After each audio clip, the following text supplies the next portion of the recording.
se u ime svih ovde zahvalim što ste izdvojili vrijeme da dođete ovde, da održite intervju sa nama. I stvarno puno vam hvala i stvarno svaka čast, sve čestitke na svim osvajanjima. Ništa nije lako u životu, ali ovo stvarno ne može svako da osvoji. Da započnemo od samog, da kažem, početka vašeg treniranja. Vi ste išli u ovu školu i u ovom razredu ste započeli u AKL Mladosti Zemun, jel tako? Pa da li imate neka posebna sjećanja kad ste započeli to treniranje? Da li ste odmah osjetili da je to stvarno za vas? Ili ste mislili samo onako da trenirate čisto da se nečime bavite? Znači, da li je sport vama od uvek bilo nešto čime želite profesionalno da se bavite? Prvo, meni je ova škola, ovo je meni zadovoljstvo što sam ja ovde, zato što ova škola meni jako puno dala, pogotovo u sportskom smislu, jer moja razana je razana starešina Danijela Tolimir, to je profesor fizičkog. Igrom slučaja meni razana starešina i u srednjoj školi bila profesor fizičkog, tako da sam ja bila negde okrenuta, valjda to je bio blagoslov što zaista jako dve stručne osobe su me vodile, a moja razana je, zašto spomenjem prvu školu, zato što je moja razana videla moj talent od samog početka. Ja sam ovde takmičila prvenstveno za svoju školu, na opštinskim takmičenjima, gde je mene zapazio atletski trener iz Zemuna, Goran. Tako da, ali ja nisam u početku htela, iskreno. Ja sam trenirala ovde i odbojku, kao što vi imate izbora da ima trener za sportove. Ja sam isto ovde trenirala odbojku i meni je Igor bio trener. Tako da je Igor bio zaista sjajan i moja razana je uvijek bila uključena tu i pratila je. Moja razana je i mene negde i podstakla da ja, pošto sam takmičila za školu svoju na opštinskim takmičenjima i državno, to je za nas, prvenstveno u vaše vreme, to je nama bilo apsolutno nešto najbitnije, da mi takmičimo u svoju školu i da mi budemo tu najbolji. Tako da, odatle sam ja krenula. Mene su zapazili, ja sam bila izuzetno eksplozivno brza, tako da moja brzina je bila nešto što su oni zapazili u tom trenutku. Znači ja nisam znala gde ću se ja dalje kretati, ali mi je razana podstakla da ja to upišem, pa da ja to probam i tako dalje. Ja sam krenula u atletski klub Mlado Zemun, od tad sam krenula, ja ne znam da je to koliko to godina bilo, ali ja sam bila sa Goranom i celom ekipom do negdje 2008. godine kada je prve igre bile.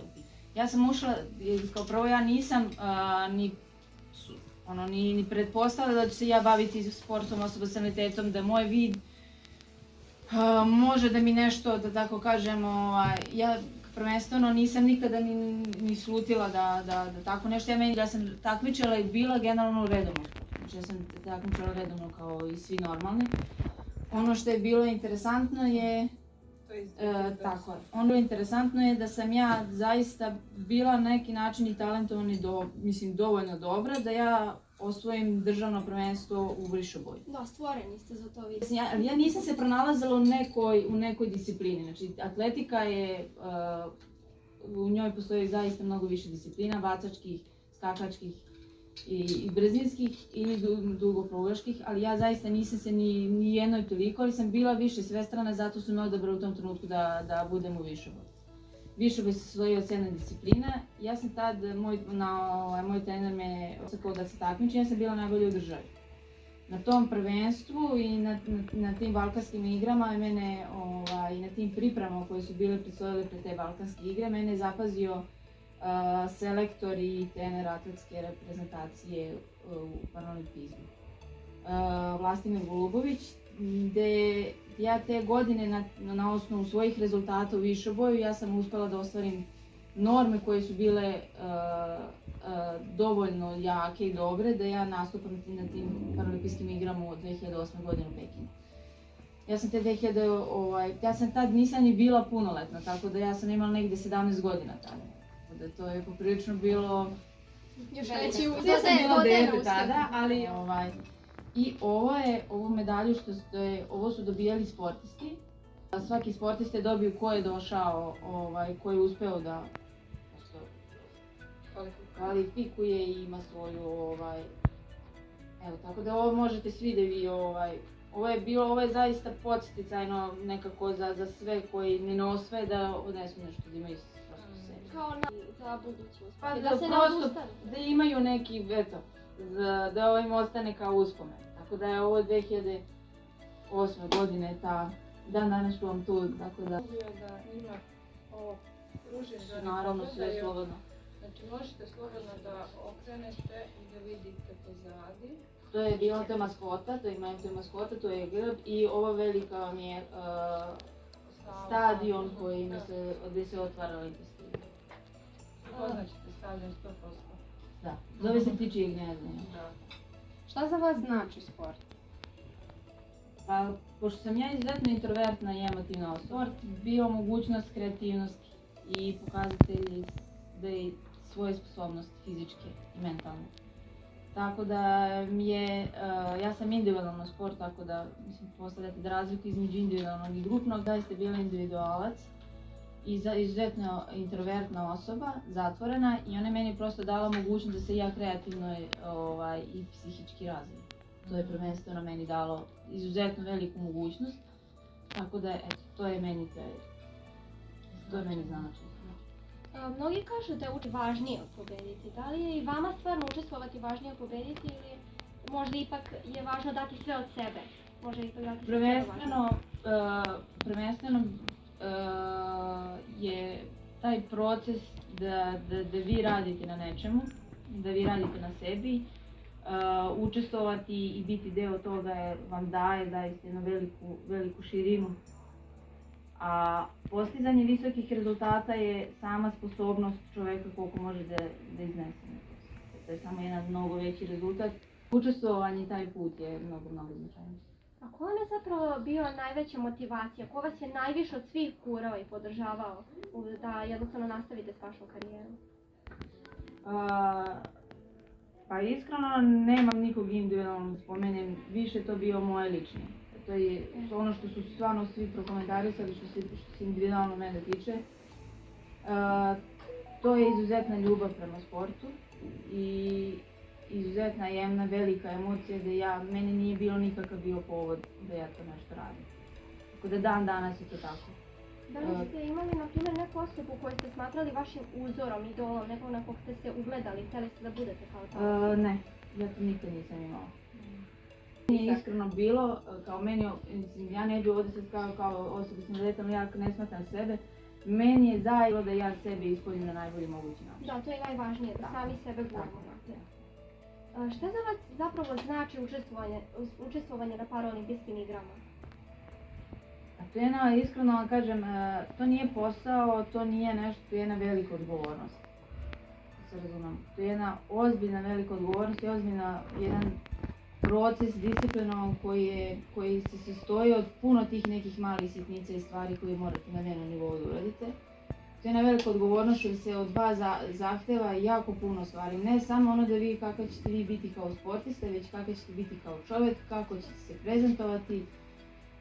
To je jedan veliki pritisak i jedna velika sredina i jedan prilično jaka konkurencija, ali mnogo tih faktora ide uz sve to. To je mnogo široko. Da li vi imate nekih prijatelja iz sveta sporta, ne mora da bude iz vaše discipline, samo iz atletike? Pa iskreno ti kažem, sportisti su jako specifični i jako predivni ljudi i jako kreativni ljudi. I ne biste verovali da ja dan danas od početka, sad već 20 godina imam prijateljstvo iz sporta. To su ljudi koji su da vam iskreno kažem, za život. Jer mi smo zaista i odrastali i ne samo družili se i igrali se i takmičili i svađali smo se, svašta smo nešto radili. I zaista nevjerovatne razvojne faze, ali ono što vam mogu reći, sport je toliko predivnih prijateljstava doneo, ne samo sport, znači vi možete da odete i na trening bilo koji ili upoznaćete nekoga iz apsu, to su svi ljudi koji različite profesije sada imaju, ali taj sport je nas zaista spojio da dan danas ta energija i oni rezultati koji smo zajedno postizali, kroz šta smo prolazili je prijateljstvo za zaista. I ja imam prijateljstvo po svetu jako puno. Nikada mislili da nećete uspjeti, odnosno da li ste izgubili samopouzdanje? Za mene, iskreno, ja sam neka od osoba koja neuspjeh nije baš opcija. Jer meni nije uspjeh nije ono da li sam ja izgubila tog dana trku ili sam propustila trening ili ostvarala neki rezultat te godine. To apsolutno nije neuspjeh. Tu samo neki procesi. Neuspjeh je samo ono, vi neuspjeh shvatite kao onog trenutka kad vi odustanete, kad zaista napustite. Sve dok se vi krećete i sve dok vi ostajete i razvijate se u nekom, postoje neki period gdje vi zaista vam je potreban odmor, a niste tog trenutku svjesni i neko će reći vi ste odustali, vi vam taj period bio potreban za odmor. Vi vratite se, vi ste potpuno druga osoba i možete da postignete mnogo više nego da ste u tom trenutku nastavili. Koja je vaša omiljena osvojena medalja i zašto? Moje prvo svjetsko prvenstvo 2011. godine na Novom Zelandu je prvenstveno zato što sam ja pre toga bila napustila atletiku na godinu dana. I mene je moj trener zvao na intervju, tačnije selektor u tom trenutku, on je meni bio selektor. Zvao me na intervju, on je meni izuzetno bio jako strog i disciplinovan čovjek. I ponudio mi je da mi, ako budem zaista se posvetila tome, mogu da napravim rezultat. I ja zaista u tom trenutku, ja sam to znala, ali nisam mogla da ni slutim šta me čeka zaista. Jer on je neko koji je osvajao jako puno medalja sa drugim sportistima, i meni to bila jedna velika odgovornost. I zaista mi je to bilo nešto, da li ja zaista to mogu da, ako prihvatim, da li to mogu da ispunim. To je zaista bilo nešto u tom trenutku za mene, ja sam tad nisam imala 19-20 godina, bilo poprilično velika odgovornost. I prihvatila sam i mogu vam reći da od tog dana mi se zaista život promenio, ne samo što sam ja postala izuzetno disciplinovanija i posvećenija tome što sam. Ali vi u toku rada ne vidite to što radite dok zaista ne dođe takmičenje. Tako da je ova medalja svjetsko prvenstvo moja prva međunarodna medalja. Međunarodna medalja i to je bila u Zelandu 2011. godine u januaru. I to je, evo, i postalo se da je zaista i zlato, ali je to nešto što je ja sam prosto bila neko ko je u tom trenutku dobio zaista mogućnost da bude svestan svojih mogućnosti, da mogu da postigne više. Ta želja da sad zaista vi vidite da vi nešto možete da uradite i da nešto volite, da prosto tu, tad imate zaista neku, tad je ono što vi kažete, postignete svoj maksimum. Tad imate mogućnost da radite na tom. Tako sam ja osjetila da je ova medalja, meni to bio samo početak, ovo mi je samo bila jedan, eto, kao jedan zadatak što imate da uradite ili test na kontrolnom, to je meni prosto bilo tako.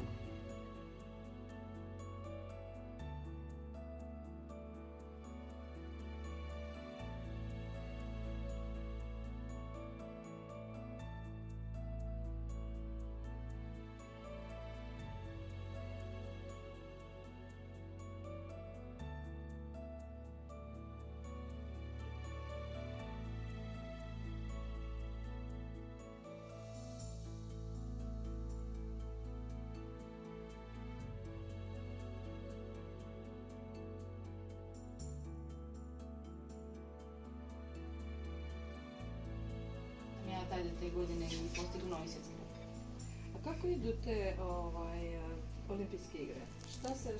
Šta je na početku? Kako idu te kvalifikacije? Koliko imate pauza između jednog prvog kruga, drugog kruga? Da li se sve dešava isto? Kod nas zavisi kako koja disciplina. U mojoj disciplini je bilo samo finale. Znači u bacanju koplja je bilo finale to istog dana. Sad da li će to biti 8 sportista, da li će to biti 20, to nije bitno. Bitno je da će svako dobiti 3 serije i na osnovu te 3 serije prvih 8 ulaze u finale po najboljem rezultatu. I onaj koji je najbolje bacio do tog trenutka baca posljednji, onaj koji je slabiji on baca prvi. A ovi ostali koji je bilo od 8 pa nadalje napuštaju stadion. To je u mojoj disciplini. Tako da je kod mene samo, mislim da u tom trenutku samo jedna ili 2 devojke su morale da napuste. Imate 3 serije, vama je najbitnije da imate 3 serije, mogu biti 2 neispravne, jedan ispravan, ako je dovoljno dobar rezultat i vi uđete u 8, vi nastavljate dalje. Tako i onda dobijete, ako ste ušli u finale, u tom trenutku pravi se mala pauza, minut 2, dobijete, tabela se objavljuje se ko će sledeći. Kako znate ko je sledeći, ima bin gde vi piše broj i prozovu vas. Prozovu onoga koji baca i onoga koji treba da se pripremi. A ostali sede. Znači, onaj koji baca, ovaj koji se priprema može da dobere koplje, koji su kopljena na stadionu, može da dobere koji će i da se priprema. Imate 1 minut za taj hilac. Kako su naši paraolimpijci? Jesu spremni za sledeću godinu? Pa iskreno kažem, ono što je meni iznenađujuće, da se zaista pojavljaju jako kvalitetni individualci, novi mladi ljudi, i ono što mogu da iskreno kažem da nikad nije bilo ozbiljnija ekipa. Zato što je takmičenje izuzetno jako i oni zaista to smatraju kao svojim, ne samo svojim poslom, nego jednom velikom odgovornošću poslu. Tako da, ovi koji dolaze i vi što sada su mnogo kvalitetniji i mnogo odgovorniji, jer prosto nema toliko slobode na grešku. Ko napravi grešku zaista neće biti tu. A što se tiče prijatelja iz komšiluka ili iz škole, kakva je bila njihova podrška? Ja iskreno nisam nikad obraćala pažnju na to dok ja stvarno nisam ušla i videla. Ovo jedno, ja iskreno smatrala sam da stvarno ima ljudi, pošto ja sam u školi, meni su dosta ljudi u okruženju iz mesta poznavali zato što sam ja trenirala ovo. Trčala po ulici i bila tu prisutna od kuće. To je ogromno oduševljenje. Ja vam iskreno ne mogu pisati sa kolikim emocijama su me dočekali. To su prosto susreti koji vi vidite nekoga i vi prosto imate želju da nekoga zagrlite, da se oduševite i tako dalje. To su neverovatni susreti, velika slavlja su bila, prijateljska. To je nekako, evo, ja sam srela drugaricu s atletike sa kojom sam trenirala u Zemunu posle jako puno vremena i njene roditelji, to je jedno veliko oduševljenje i prijateljstvo koje zaista ne možete da ga izbrišete. Pitanje? Pa da, koja je bila vaša najveća motivacija u tim teškim trenucima? Samo ja. Jer ja sam neko ko je želeo, meni je sport, kao da kažem, neko psihofizičko, emotivno dogradnja i želja da se energetski, da stres i ljutnju koju sam po tom trenutku posjedovala oslobodi. Tako da sam ja neko ko je samo želeo da ispuni ono što sam ja imala kao zadatak. Ne je bila to poruka? Da budu željni znanja u kojoj god oblasti i da se okruže ljudima koji posjeduju to znanje i ljudima koji žele da steknu to znanje. A sve ostalo dolazi kao rezultat svog rada i ciljeva koji kasnije bude dolazi.